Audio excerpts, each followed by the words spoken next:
Cinema പ്രേമികളുടെയും Mammootty ആരാധകരുടെയും കാത്തിരിപ്പ് അവസാനിച്ചിരിക്കുകയാണ്. അതെ, turbo ചായൻ box ഓഫീസിൽ ചാർജ് എടുത്തു കഴിഞ്ഞു. ചിത്രത്തിന് റെക്കോർഡ് പ്രീസെയിൽ കളക്ഷനാണ് നേടാൻ കഴിഞ്ഞിട്ടുള്ളത്.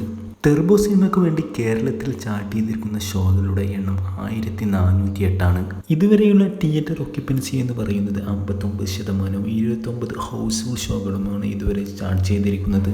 ഇന്ന് രാവിലെ വരെ 3 കോടി വരെ പ്രീസെയിൽ കളക്ഷനാണ് ടർബോ സിനിമ സ്വന്തമാക്കിയിട്ടുള്ളത്. വെറുമൊരു ട്രെയിലറും കുറച്ച് പോസ്റ്ററുകളും കൊണ്ടും മാത്രമാണ് ടർബോ ഈ കൊലകൊലി പ്രീസെയിൽ കളക്ഷൻ സ്വന്തമാക്കിയത്. UK-യിലും അയർലൻഡിലും സിനിമ ഏറ്റവും വലിയ റിലീസായി മാറിയിരിക്കുകയാണ്. ഈ രണ്ടിടത്തുമായി 180 ലൊക്കേഷനുകളിലാണ് സിനിമ റിലീസ് ചെയ്യുന്നത്. ഇതിനിടയിൽ തന്നെ ഒരു കൂട്ടം ആളുകൾ ചിത്രത്തിന് ബഹിഷ്കരണവുമായി എത്തുന്നുണ്ട്.